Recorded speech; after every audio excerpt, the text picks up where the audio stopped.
Hello, Waswere here, back with another video, and today we're going to be going over some tips to pushing your ENRAGE at Arch-Glacor. Over the weekend, I pushed from 10-15% to 13-53% in one streak, so I think I've gotten a handle on how to kill the boss at this ENRAGE band. I'd say these tips start to become important around the 500% mark and should apply up to the 1500% mark at least. I'm not sure exactly how scalable they are because I haven't gotten that far. I'm going to assume you have some base knowledge of the boss and have gotten at least a 250% kill, or have at least attempted a 250% kill. But likely this is best if you have the Iceborne title. First off, let's start off with some out of the kill tips. You want to make sure that you have the Pontifex Shadow Ring, which is a reward from the City of Seniston quest. Then you upgrade it with 1000 Resonant Anima of 1 and get this bonus effect. Your protection prayers are 10% stronger against the Arch-Glacor's basic attacks. Sounds pretty good, right? Basically another Amulet of Souls or Essence of Finality equipped. But no, it gets much better than that. They stack additively, so the original 50% damage reduction from prayer is increased to 60% by the Amulet of Souls, and then up to 70% with the Shadow Ring.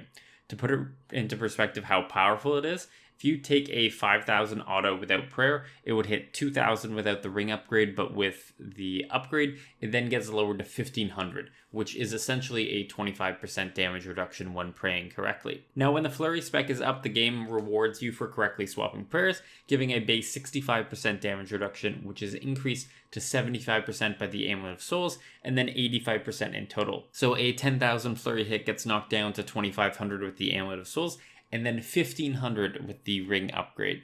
So this time it's a 40% damage reduction. The best part is that you don't actually need to wield the ring to get the bonus effect.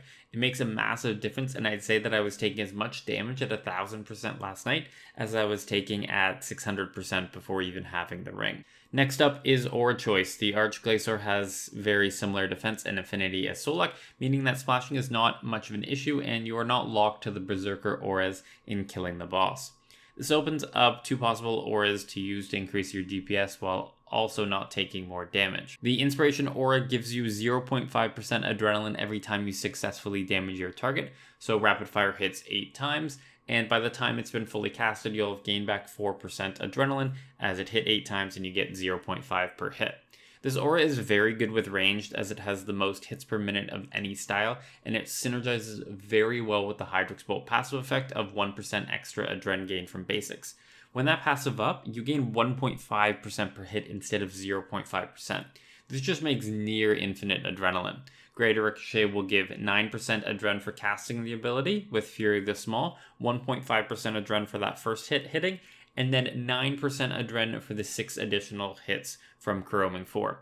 A total of 19.5% adren without including any additional Hydrix procs you get. If you don't want to be using Hydrix bolts, Mazharot Aura is another good option, as this gives you a 5% damage boost, but this boost is less than the 10% from the Berserker auras, but it applies at all situations. So when you have 100% accuracy, it can rival the amount of DPS you're gaining from a Berserker aura without taking any increased damage like Reckless gives you.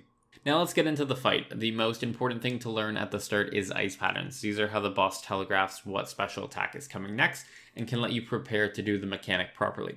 Reacting to the ice instead of the boss can give you a head start. There are a few overlaps to be aware of, but let's hop in. First off, the Glaciate minion special attack does not come with any ice. So if you think a special attack should have happened but you don't see any ice, that means he's about to spawn a set of minions and know your damage, so don't use that SGB or Dark Bow. The Pillars of Ice special attack starts with ice coming out of the east and only ends with ice coming out of the east. This forces your character into the small section on the west end to have to dodge the pillars.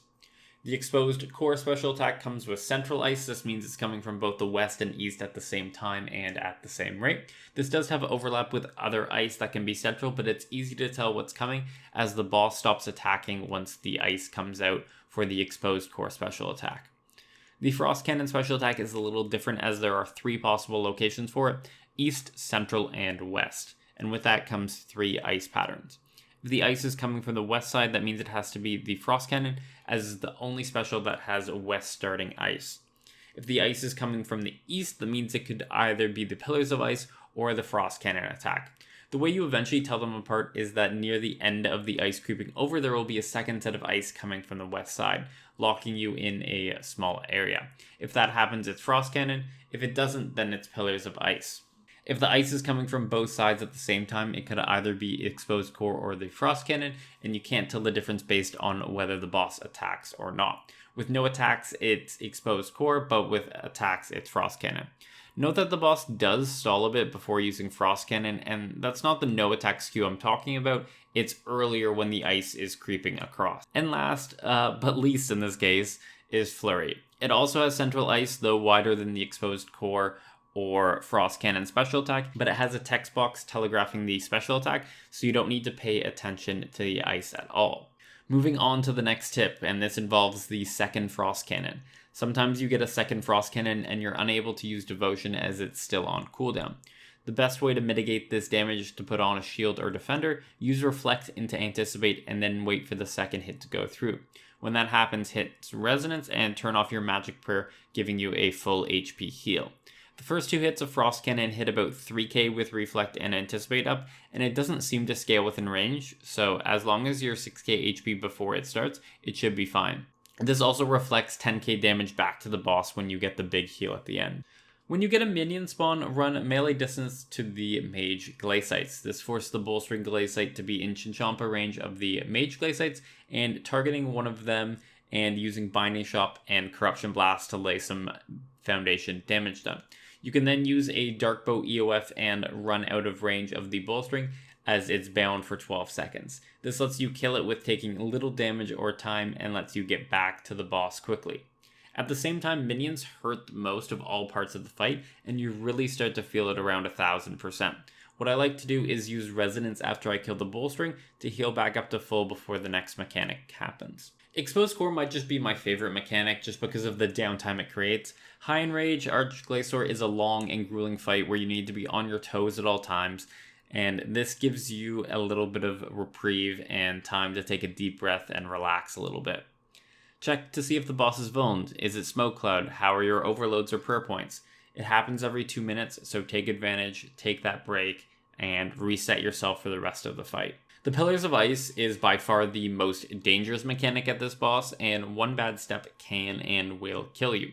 Also, because of Sign of Life's stall you in place after getting signed by a pillar, it kind of means you're gonna die as well.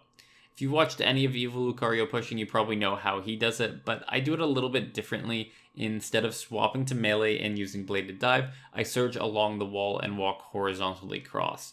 It takes the same amount of time, but it requires one less switch. When you get to the middle, use an ability or two on the boss and continue surging east. Stand by the second to last knob and be ready to run south. This is when the next mechanic will happen, so pay attention to what ice pattern comes out.